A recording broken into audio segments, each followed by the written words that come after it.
As disheartened as I was when news broke Tuesday that Count Dankula has been convicted in a UK court for being grossly offensive in making a joke video 2 years ago teaching his girlfriend's pug to sig heil, I was encouraged by the internet's overall reaction to the story. Even outside the usual people I follow, most responses I saw were genuinely worried about the precedent that the government can potentially jail a man for making a joke that's just a few degrees too edgy. That's why in the United States, in almost all scenarios, content-based restrictions on speech aren't constitutional. If the government can suppress one type of content, it can suppress any type of content. And when the government forbids or punishes discussion of certain topics or ideas, you don't have free speech anymore. You just have a precedent to ban whatever material you want, according to the whims of the majority or whoever is in power at the time. This is exactly what English comedian Ricky Gervais had to say in response, noting correctly that if you don't believe in a person's right to say things you might find grossly offensive,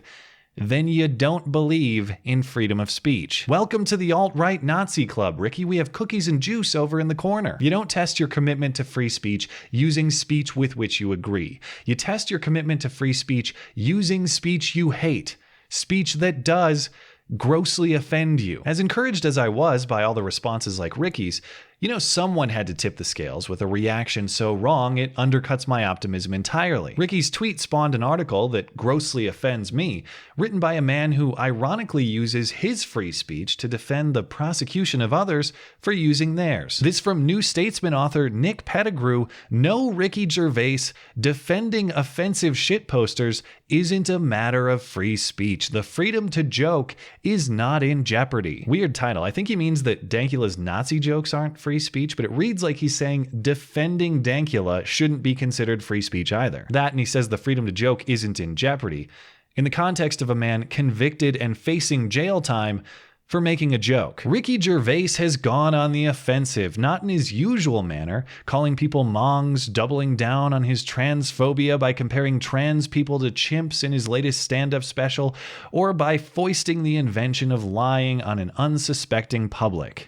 Well, hey, since we're poisoning the well, I'd like to point out that Nick Pettigrew demeans the dignity of transgender people, that he recently hoped for Nigel Farage's death by drowning and previously said he'd like to witness a journalist in a car wreck and celebrate the scene, and that for some reason he's always accusing others of having tiny penises on Twitter at a rate that suggests he's probably thinking about penis size frequently. But you see how none of this is relevant to your argument, Nick? Stick to the reasoning if you want all of us to take you and your normal-sized penis seriously. This time, he's thrown his considerable heft behind a gent who goes by the name of Count Dankula. In the likely event you don't know who Mr. Dankula is because he's not famous like that Nick Pettigrew guy, he's a self-confessed shitposter whose hobby is posting videos filmed in his bedroom on YouTube with titles such as "Give minorities all your money," "Eating ice cream is gay," and "Snapchatting your balls to a live streamer." People have leapt to Dankula's defense and for the defense of free speech. These have included Katie Hopkins, who described migrants as cockroaches, snake oil salesman and Alex Jones glove puppet Paul Joseph Watson, and convicted criminal Tommy Robinson, whose hobbies include punching migrants. Milo Yiannopoulos would no doubt be supporting him on Twitter too, had he not been thrown off for expressing grossly offensive views. Now that's next level. Guilt by hypothetical association.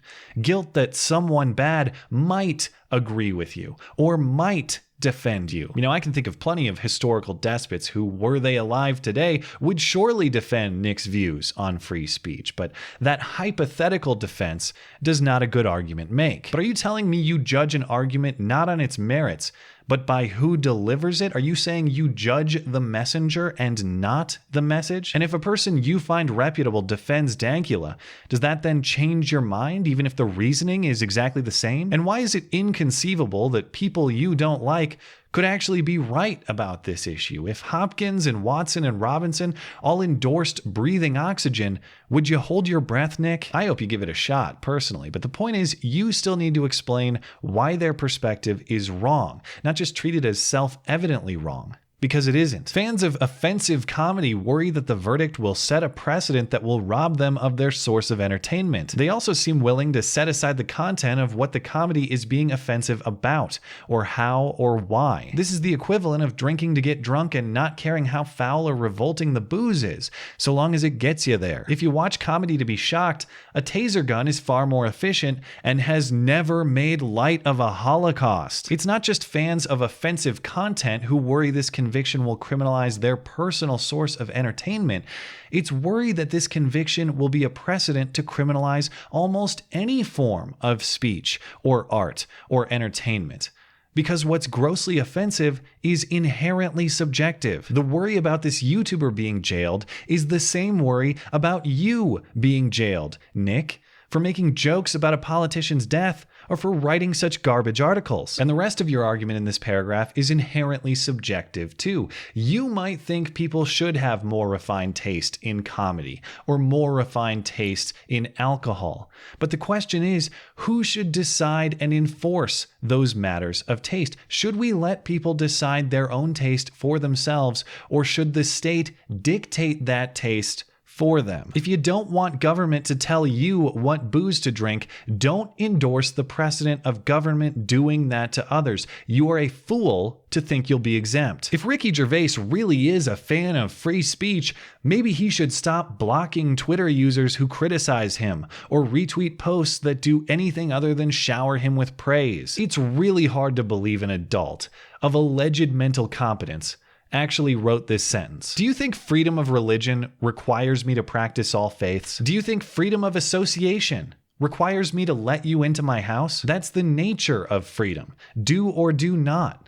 It's your choice. Ricky's Twitter is Ricky's house. He can let in whoever he wants or block whoever he wants. Covering my ears is not the same as putting tape over your mouth. Locking my door is not the same as burning down your house. And if Count Dankula wants to continue his career as a shit poster, he needs to accept that posting shit sometimes gets your hands dirty. What does that even mean? He thinks it sounds edgy, but ironically, it's the very type of anti-speech reasoning he denies endorsing throughout this entire article. Stay in line or face punishment. That's what it means. Think correctly, speak correctly, write correctly, or have your liberty revoked. Just a paragraph earlier, he said the freedom to joke has not been placed in jeopardy. And he closes by saying certain jokes will get you rightfully prosecuted and incarcerated or fined. It's amazing that a man whose livelihood is publishing his thoughts on the internet could celebrate the ruining of another man